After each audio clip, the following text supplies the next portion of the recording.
Students विद्या academy में आप लोगों का स्वागत है। कैसे हैं आप सब? हम फिर से आप लोगों के लिए साइंस के एग्जाम्स के लिए एक्स्ट्रा क्वेश्चन लेके आए हैं। चैप्टर 1 इंग्लिश मीडियम है, हिंदी मीडियम के कल अपलोड हो जाएंगे। पहला यहाँ पर हम आपको ऑलरेडी 4 क्वेश्चन करा चुके हैं। आज हम फिफ्थ क्वेश्चन आपको यहाँ पे कराने जा रहे हैं, जो कि आपसे पूछता है नेम 3 स्टेट्स ऑफ मैटर, कि 3 स्टेट ऑफ मैटर के नाम बताओ। गिव वन एग्जाम्पल, हर किसी का एक एक एग्जाम्पल बताते चले जाओ। तो हमारे यहाँ पर 3 स्टेट होती हैं, सॉलिड, लिक्विड एंड गैस, जो कि हम एक अरेंजमेंट के हिसाब से उसको क्या करते हैं, उसका पार्ट करते हैं, डिस्टिंग्विश, उसके अंदर डिफरेंसेस बताते हैं। जैसे कि हम शेप के अकॉर्डिंग डिफरेंस बताते हैं, वॉल्यूम के अकॉर्डिंग डिफरेंस बताते हैं। यहाँ पर एग्जांपल है ice, water and steam respectively. यहाँ पर क्या है कि सॉलिड का एग्जांपल मैंने आपको दिया है, 3 स्टेट होती हैं, तो पहला है आइस और आयरन। लिक्विड का एग्जांपल दिया है वाटर एंड ऑयल, और गैस का एग्जांपल दिया है oxygen and air. Second question की अगर तरफ मैं चलूं तो यहाँ पर है properties of solid, liquid and gas in the tabular form में कह रहा है मुझे लिख के दिखाओ। तो जैसे कि अभी ऊपर वाले क्वेश्चन में मैंने आपको बताया कि यहाँ पर हमारे पास प्रॉपर्टी क्या है, शेप है, वॉल्यूम है, और क्या है हमारे पास, कंप्रेसिबिलिटी है। क्या है? कंप्रेसिबिलिटी है।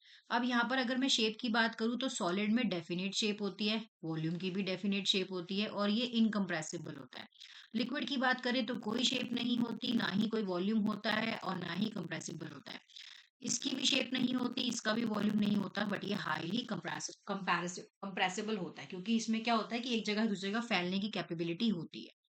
तीसरे क्वेश्चन की तरफ चलें तो तीसरा क्वेश्चन क्या कहता है, दो चीजों की हमसे फुल फॉर्म पूछ रहा है। पहला पूछ रहा है एलपीजी, तो एलपीजी क्या है, लिक्विफाइड पेट्रोलियम गैस की इसकी फुल फॉर्म है। और सीएनजी की फुल फॉर्म क्या है, कंप्रेस्ड नेचुरल गैस। फोर्थ की बात यहाँ पर करें तो ये हमें बता रहा है कि ऐसा कौन सा इंटर कन्वर्जन स्टेट है जो कि आपको इसके अंदर स्टेट ऑफ मैटर के अंदर बताना है। इंटर कन्वर्जन स्टेट मतलब क्या होता है, जैसे कि पहले कोई चीज सॉलिड है, फिर सॉलिड से कहाँ पर जाएगी, लिक्विड में जाएगी, और फिर लिक्विड से कहाँ पे जाएगी, गैस पे जाएगी। लेकिन किस तरह से, फ्यूजन होगा, और यहाँ पर क्या होगा, वेपोराइजेशन होगा। मतलब यहाँ फ्यूजन होगा तो लिक्विड में चली जाएगी, फिर वेपोराइजेशन होगा तो गैस में कन्वर्ट हो जाएगी। इसी को अगर उल्टा कर दे, सीधा क्या कर दे, उल्टा कर दे, वापस लेके आएंगे तो लिक्विड हो जाएगा, और ये क्या हो जाएगा, सॉलिड हो जाएगा। वापस से लिक्विड किस में कन्वर्ट हो जाएगा, सॉलिड में। और एक स्टेट ऐसी होती है कि अगर कोई चीज सॉलिड से सीधा किस में चेंज हो रही है, गैस में चेंज हो रही है, तो उसको बोलते हैं सब्लिमेशन। क्या बोलते हैं उसको, सब्लिमेशन। नेक्स्ट यहाँ पर चलते हैं, why are desert cooler cool better on a hot a dry day. Desert मतलब रेगिस्तान वाले इलाकों की बात कर रहे हैं, क्योंकि ये बहुत ज्यादा गर्म होते हैं, बिकॉज हाई टेम्परेचर होता है और बहुत ज्यादा लो ह्यूमिडिटी होती है। इसी वजह से यहाँ पर जो वाटर इवेपोरेशन होता है वो बहुत जल्दी हो जाता है। नेक्स्ट क्वेश्चन है, what is a evaporation and how can of liquid be made faster. Evaporation process जो है वो लिक्विड को चेंज करता है, किसमें, गैस में। Any temperature it boiling occurring exclusively liquid surface होता है, and phenomena driven by molecules gaining enough kinetic energy को अपने अंदर लेते हैं। तो जो मॉलिक्यूल्स होते हैं वो क्या होते हैं, फास्टर हो जाते हैं। सरफेस एरिया इंक्रीज होता है स्प्रेडिंग ऑफ लिक्विड में। इंक्रीज टेम्परेचर, टेम्परेचर क्या होता है, इंक्रीज होता है, काइनेटिक और ज्यादा, मॉलिक्यूल्स और ज्यादा फास्ट हो जाते हैं। विंड स्पीड भी क्या होती है, बढ़ जाती है। इसी तरह से आप हमारे ये जो वीडियोस हैं उसको लाइक करें। रुको एक मिनट।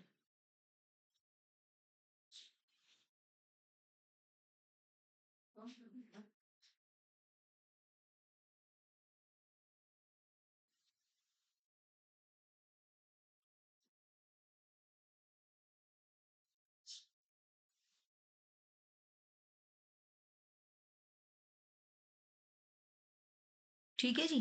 तो ये थे आपके क्वेश्चन आंसर्स, जो हमने आपको कल भी कराए और आज भी कराए। इसके लिए आप एक सेपरेट नोटबुक बना लीजिए। ठीक है, इसके लिए क्या करें, आप एक सेपरेट नोटबुक बना लें, और इस सेपरेट नोटबुक को लिखते चले जाएं, ताकि एग्जाम टाइम में आप इन क्वेश्चंस को उठाइए। डेफिनेटली इसमें से आपको कुछ ना कुछ तो जरूर क्वेश्चंस दिखेंगे जो आपके एग्जाम में स्कोर करने के लिए बहुत ज्यादा इंपॉर्टेंट होंगे, और आप अच्छा स्कोर भी कर पाएंगे। और इसके बाद एक छोटी सी इंफॉर्मेशन, अगर आप हमारे ऑनलाइन या ऑफलाइन बैच को ज्वाइन करना चाहते हैं तो आप हमसे इस नंबर पे कांटेक्ट कर सकते हैं, 9354672799 पर। ठीक है, थैंक यू।